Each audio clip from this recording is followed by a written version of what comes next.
am in Nashville, Tennessee at the renowned Bluebird Café, which has been around for more years than I'll admit in public. But anyway, our guest today will tell us. And people have played here. Every country music star you can imagine has played here.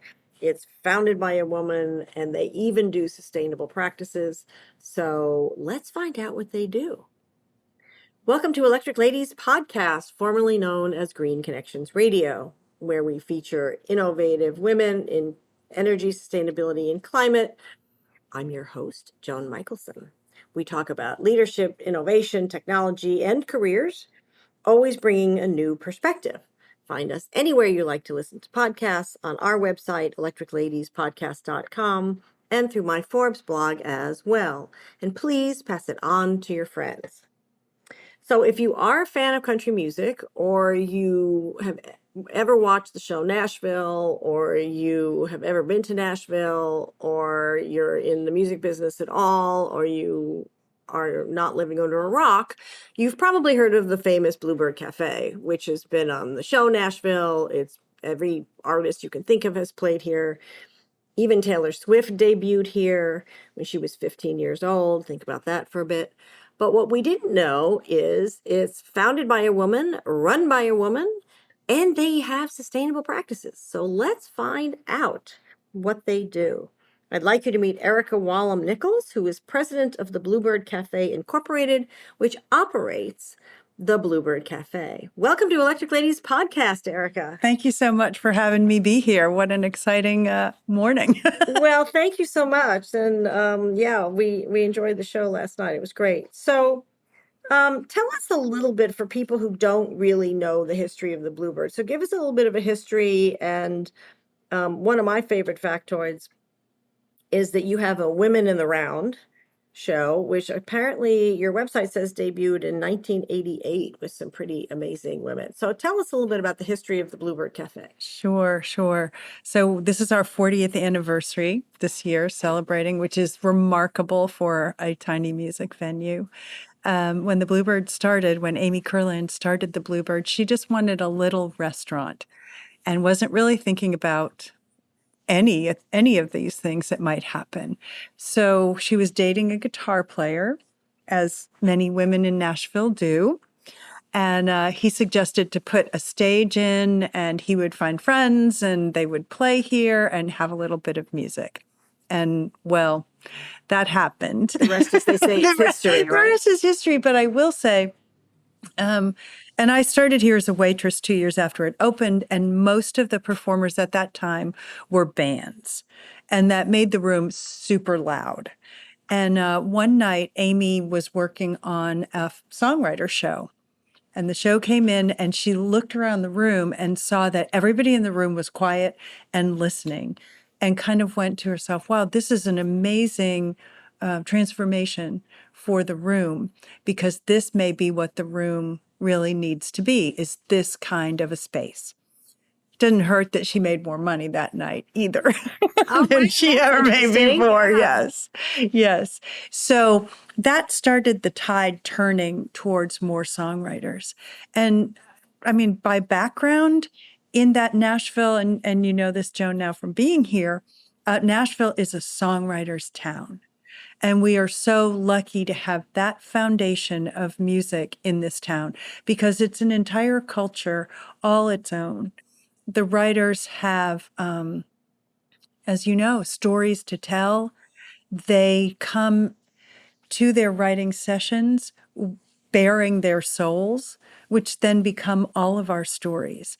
And that's, I think, what makes the Bluebird such a special place, is those stories speak to not only the people that you're hearing, but to each one of us. And it really kind of captures the heart and soul, I think, of humanity. So when that started into becoming a thing for the Bluebird, one of the groups of writers that used to play here, Paul Overstreet, Don Schlitz, Fred Knobloch, they came to Amy and they said, well, first of all, Don had kind of objected because people were loud. People were talking still. So we didn't have the shush policy yet. But they thought if the writers set up in the middle of the room and everybody was sitting around them like they were in a living room, like you said earlier, then people would be quiet because they would be right in the writer's armpit, so to speak. And so they started it. That's for sure. Yeah, for sure. So those gentlemen started that in the round Wow. setup, and it was just them doing it for quite a while. But then Where we're sitting, yeah, where actually. we're sitting, right in the center of the room. And it's also in sidebar, I will tell you, and you know this probably from coming in last night. People will walk in here and they'll be like, "Well, where's the music? Where do people play?" And then they're really surprised to see like, "Oh, right here, right in the middle." But then the women came to Amy and they said, "Hey, what about us? Why don't we create a women in the round?"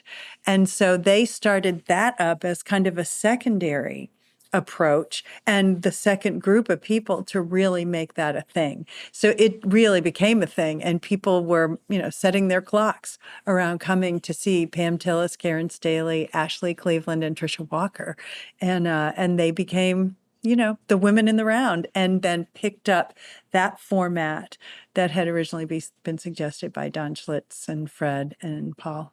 Yeah. Wow, that's a great story. And as I said in the introduction, Taylor Swift had her debut here, really. And I mean, everybody's played here. Garth Brooks, I think, considers it, the place where he got his first record He deal. did get his first deal here because he had been back and forth to Nashville and went home to Oklahoma, came back here on a night. He was doing a showcase, and it's funny. It was not only Garth that night, it was also the public debut of the song that John Vesner and Don Henry wrote, "Where Have You Been?" that became a huge hit for Kathy Mattea. But Garth was playing here. He was supposed to be the last act on the set, and somebody called in sick. And so Garth went second. Lynn Schultz, who had already passed on Garth from Capitol Records, already said no deal, was sitting at the bar. And when he saw Garth and the influence that Garth had on the room and the way that the audience reacted to him, he said, "You know what? I think we've missed something." He took him into our kitchen, said, "Come to my office tomorrow. We're going to sign you a deal." Wow. Yeah.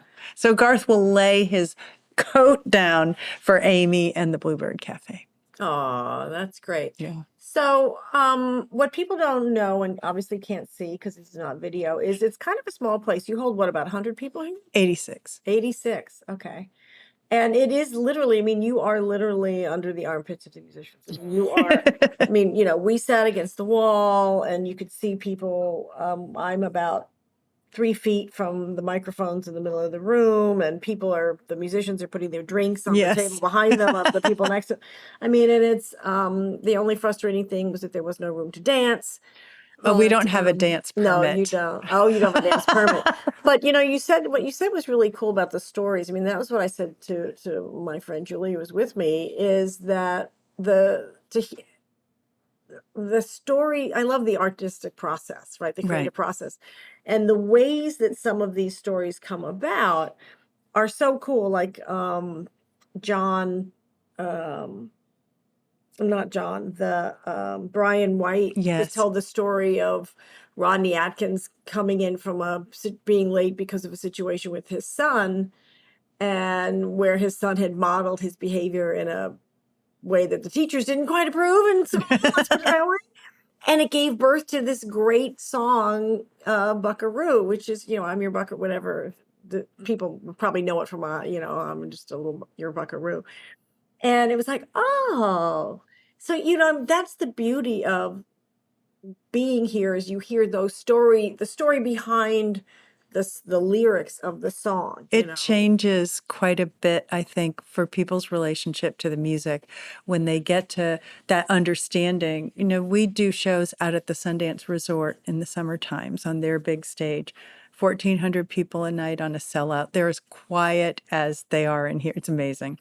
But I had Tom Douglas and Alan Chamblin out there, and in the dining room at Sundance, they have a wall full of old tools and implements.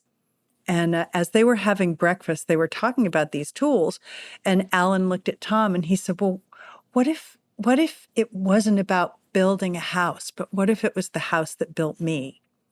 And that, going to Sundance, having breakfast there, seeing that wall of tools was the spark of that hit song that Miranda Lambert recorded. And every time I hear anybody play it, I go into, tears. But that song was, and they tell that story how, seeing, an axe on the wall created that conversation. It took him years to write that song to get it right. But that's how it started. It's so much fun to have that backstory, I It think. is, and to hear it from the songwriters who don't get enough accolades, and I think in any artistic field, in any music field, they don't. I mean, it's the Miranda Lamberts get the credit, but they're not the ones who really came up with it, and I mean, it's often an amalgamation of people's talent, the sausage being made, but they're the ones getting the accolades. But the people that we saw here last night are not the ones on stage, and these people, they're just so comfortable and authentic, and just sharing funny stories like we're in their living room. So you've been here for 40 years. Happy anniversary. Happy birthday. Now I understand from the folks that I talked to, and you and I talked briefly before we started this, that you actually have integrated some sustainable practices into the club. So tell us about that, because I think that's really interesting. Obviously, that wasn't a thing 40 years ago. Right. So how did that work, and what are you doing? It's not as big as we'd like, and we're trying to find ways to do that. So, as you said earlier, we're a tiny room. People will say, can I see your private room? Like, well, that's the bathroom. Yes, you may. I mean, you can see every inch of this space is occupied. So we have staff members who are very, very conscious of sustainability. One of our servers does our recycling, and they keep the cans and they put them under the bar. And we've had to really step into how can we find space for those kind of things. Even composting, which is, a small scale for us, is something like how can we do a better job with that? Because obviously we have food waste, but our kitchen is not much bigger than the bathroom here. It's very, very tiny and cramped, and we have 3 people working in there. So there's the available space is always the question for us in everything we do. I would also add that we went from we were doing our merchandise in partnership with Gaylord. And that partnership worked out great on many levels, but it was all imported. It was all coming from China. And so we looked around and we found a local partner here in town who prints in town and buys local and buys national product so that we're able to feel like we're building community as opposed to just importing community. So that has been a really great thing for us too, in the designs and being able to work locally with all of that. That's something that we're really proud of too. And give back to the community. And the other thing is you're reducing your carbon footprint by reducing the transportation right. of the stuff that has to come in. Where does the stuff that you compost go? Where does the food waste go? Do you know? I do not know. Yeah, well, it goes to somebody's garden. Yes, somewhere. it does. And It's planting something someplace. our former kitchen manager has a farm out about an hour and a half from here. So initially that's where. Oh, okay. Well, that's cool. Yeah. That's great. Yeah. That's very good. I noticed that you don't really talk about it. I mean, when they were, by the way, your staff is great. Thank I you. just wanted to say that I on love the them record. too. And I love that the songwriters, the performers kept emphasizing all night, the staff here is great, take good care of them, and then they were all women that I saw. I mean, I think the bartender was a guy, but I saw Probably. the women were great.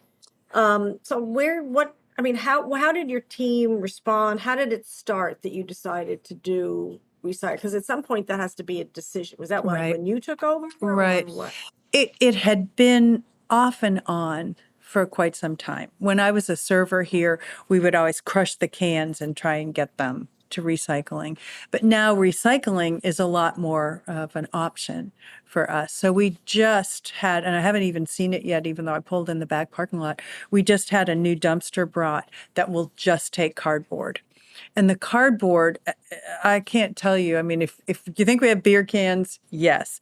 But cardboard is a big stickler. And our manager, who happens to be male, one of our few male employees, was taking the cardboard every day up to the recycling at the high school. And it's significant So that, and, our merchandise, everything comes in boxes.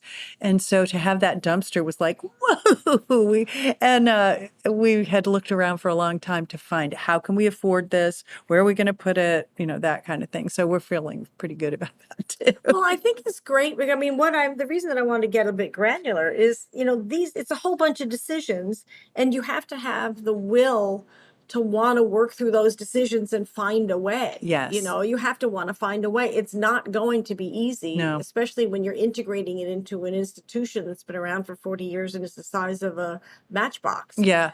Yes. And this too from coming here last night. So when the doors open, we seat the room and we seat it, party by party because we have one tiny door and we, escort everybody to their seats. Then the kitchen starts taking orders. That food has to be cooked and out within 40 minutes. That's sort of our goal. So that it doesn't interfere with so it doesn't interfere, but also just because it all happens at once here. We're not turning tables. Oh, I see what you mean. We're Yeah, not, right.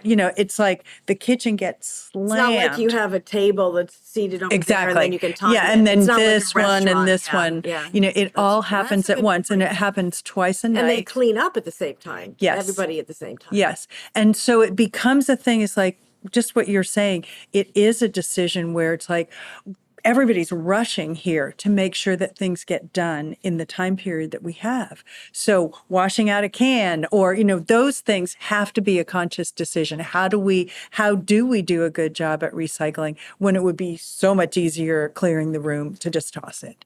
So and now we're looking into how do we take care of glass, because we don't have the space to keep it on hand very long. So what can we do? There are glass recycling. They don't do curbside glass here in Nashville. So you always have to take your glass to the recycling bin. And it's just like you say, I mean, I think that's a real highlight is how in a place like this, it's so very persnickety about how we operate. We have to operate under very strict, it isn't really a guideline. It's just we've tried everything to make this experience in this tiny room run smoothly, from the staff, from the audience to the songwriters, and how best to do that. And so interrupting that is a real decision. So you really have to integrate the choices into what's already going on. That's right. But what I'm pointing out is you figured it out. I mean, you're working towards We're figuring it out. Yeah, I mean, you're already doing enough things that a lot of people don't do, right? And so sometimes, if things get hard, people go, oh, well, forget it. I'll just, whatever. I mean, my sister lives in Paradise Valley, and they didn't recycle for years and years. Then now they finally recycle. But I mean, like last year, they started recycling. And How is that possible? I know. When I lived there, when I would go visit, I would take the stuff and would keep it in a separate bag. I would insist on trying at least as much as I could, but their habit, is to throw it in the garbage. I'm like, no, and I would take it to my mother's to recycle down, 5 miles away, or to somewhere. I'm like, no, I can't put plastic in the garbage can. It hurts me to do that. I know. Physically hurts me. And so, but that's my point is you have to really be committed to wanting to make that difference. And I would think that with the ethos of the music industry and the community vibe and the wanting to help the songwriter, the whole people component of this, people purpose component to it and the beauty of the artistry, that it kind of helps you find a way, I mean, if these musicians can find a way to get their songs published, you can find a way to, recycle. You said something earlier. I want to talk a little bit of careers and get some advice for you from my folks too. But your story yourself, Erika, is really interesting because you said you started here as a waitress. I did. And now you're president of the Bluebird Company. Yeah. So take us through, I mean, congratulations, by the way. And sometimes. Yeah, and congratulations to them for seeing, who you are and leveraging that. So take us through that briefly. How did that happen?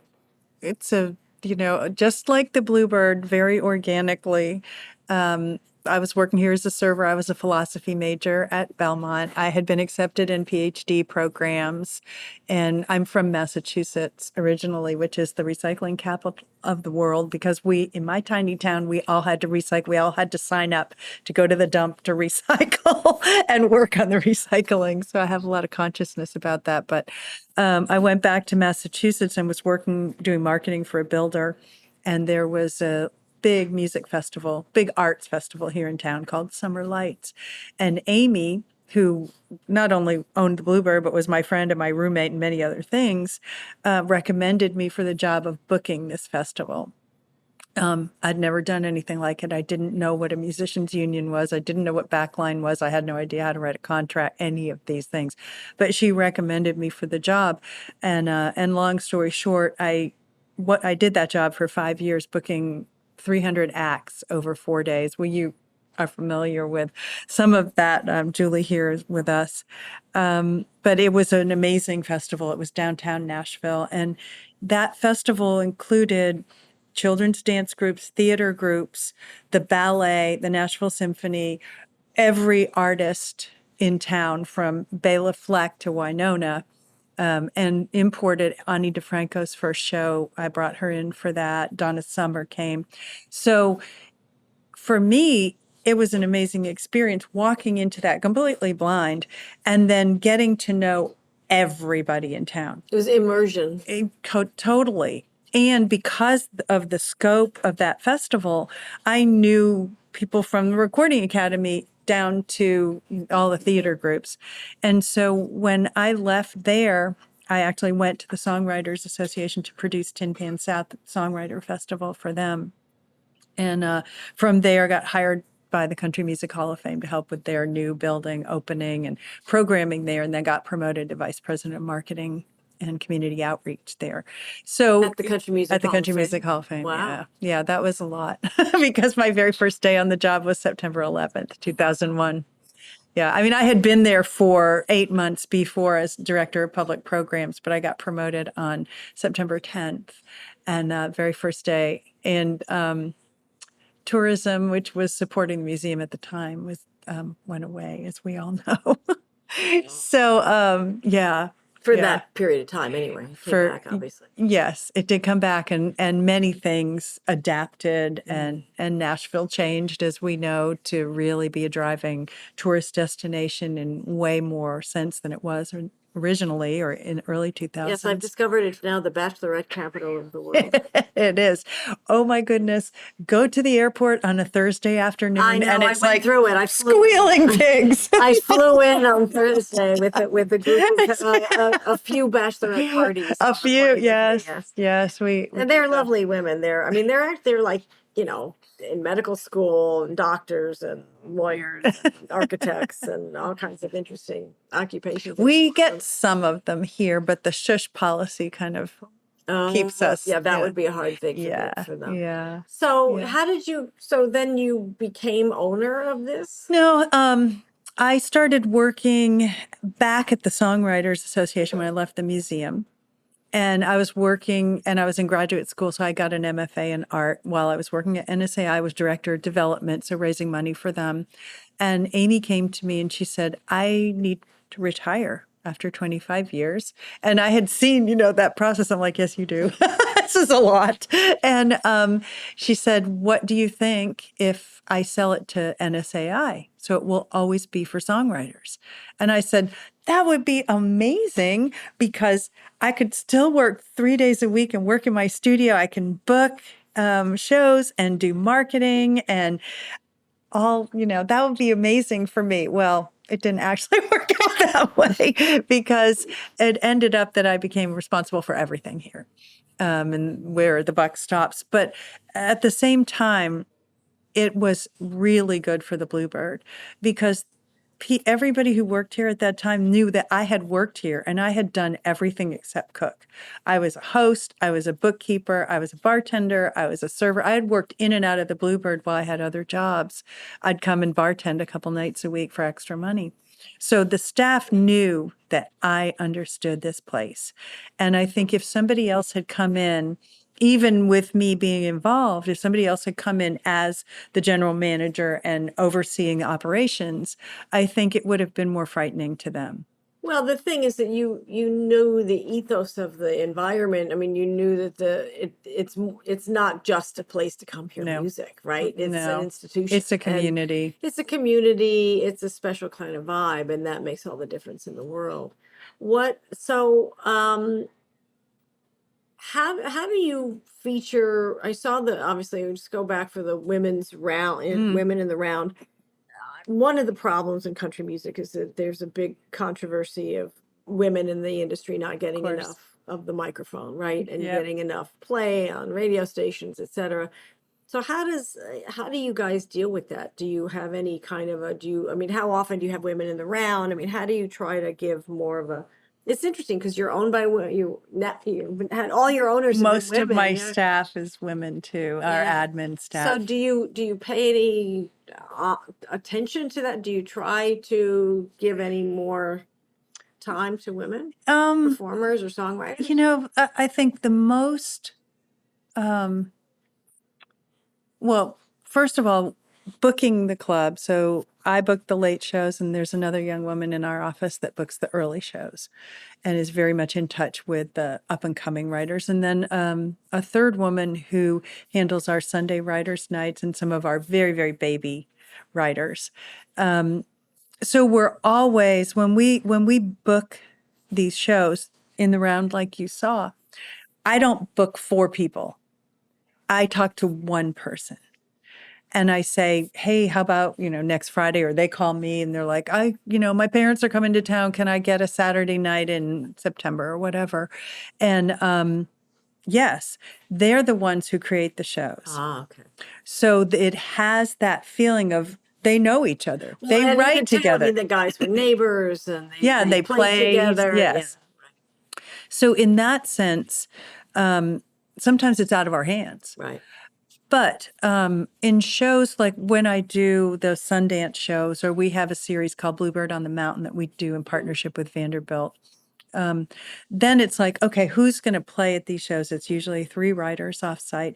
And I always try to have a woman involved in that. And the people who are booking those shows, whether it's here in town, we do corporate shows here, or out at Sundance or other places where we do off site shows, that's the general rule. It's like we like two men and a woman. That's a ratio of the writers.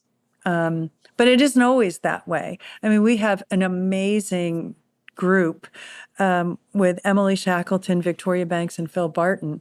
And Victoria wrote "What Are You Going to Tell Her" for Mickey Guyton. And Emily has written a bunch of huge hits.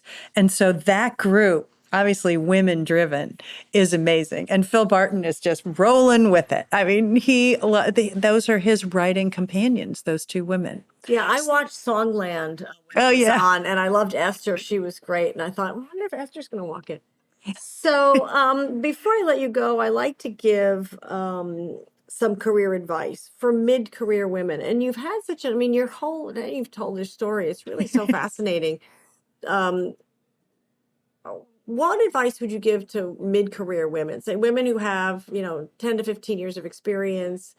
They know what they do well. They have some education maybe, and they want to make a difference, but they want to make money. They want to achieve something, right? And they want to advance. And then I mean, you're in the music business, which is really tough. So, but you're on the business side, which is another side that people, when you've carved such an interesting niche out. I mean, what career advice would you give to a woman? Usually what I think about in those situations is listening and paying attention. It's something, and I tell that to young people too. And I mean, for example, talking about when I came in here and just spent time looking around and talking to the staff and just seeing where are the holes, where are the opportunities. As I described to you when you came in, we're getting invaded, for lack of a better word, by a high rise next door. It's going to be 5 feet from our back wall. And that's threatening. It's scary. It's so many things. And yet, and I've heard some of our, other neighbors get a lot of animosity about that. I can't do that. So I don't know exactly how that ties in, but I want to keep a positive attitude and be solution based as opposed to, oh my gosh, victim based. And that's an extreme way of But that saying it. totally ties in. That's a great example of you can't get hooked by okay, so it's a problem. You can't change it. You cannot change it. So you just find a way. And I think too, we were closed for 16 months for the pandemic. I was going to ask you. Yeah. And we all we're like, oh my gosh, I'm working so hard right now.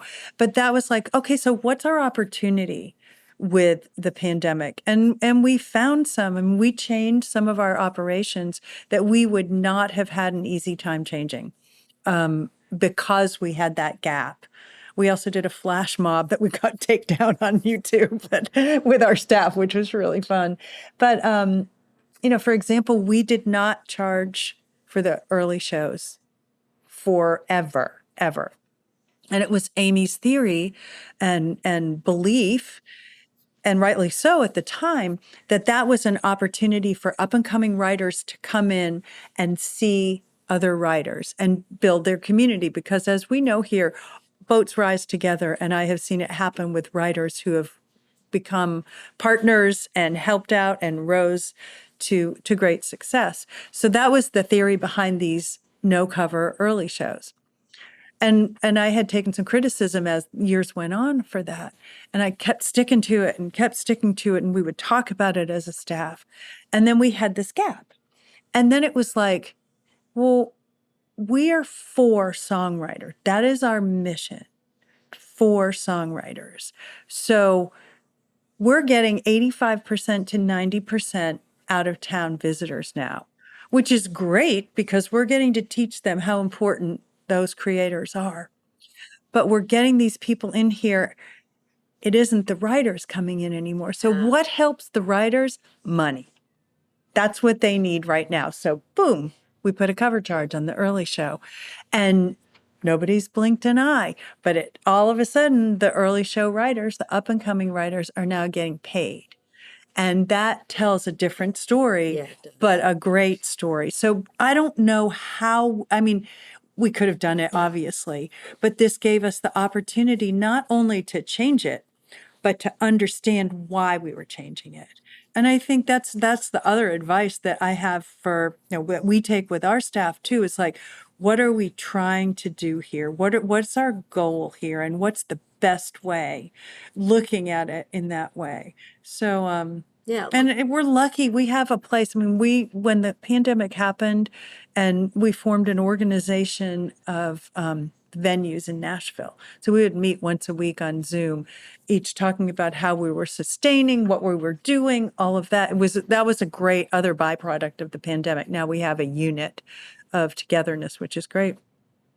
But I knew that while other venues were struggling, our sponsors, our people were not going to let us die. So I had that sense of like, okay, we're solid and we will survive this. So what can we take away and become better at who we are? Because we're brand is not my favorite word because it kind of puts it into a product sense. But it is a brand. It is totally a brand. But what is that brand? Well, but I love what you're saying, because what you're saying is find the opportunity. There's an adage of a crisis is just another opportunity, right? And so you made lemonade, right? You found a way to find solutions for all of the things you're talking about, to try to get, bring your Massachusetts recycling ethos in, to, serve the songwriters Driving and your mission. Whoops. Yeah, right, exactly. Bring people in, excuse me, create a community. And so I think that's a really important lesson, is to find a way to achieve the goal that you want to achieve. Just figure it out, think it out, and bring other people in to help you figure it out and think it through, because you need them anyway to help with Yes. the implement the solution. So that's really great. Well, before I let you go and let you get back to your so-called vacation, is there any final thoughts before I close you out here? No, I appreciate the conversation. In going back to, sort of what is the focus, it's always great for me to have people come in and talk about the Bluebird, because it helps me not only remember who we are and what we're doing, but it's just kind of like when the writers come in here and play a song that they wrote that day, it gives them a perspective and a vision on that song that they didn't have because it was so close to them. And I think that's the same thing when I get to have conversations like this. I get to take a different viewpoint on what we're doing, and that's always really helpful. And step back and Yeah. see the forest for the trees. Well, thank you for your hospitality.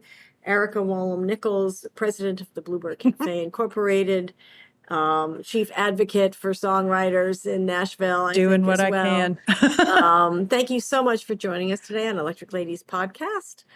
Send us your comments. What questions do you have for Erika? What artists do you want to see at the Bluebird? Have you been to the Bluebird? What stories did you bring from your experience here? So tell us on Twitter at Joan Michelson.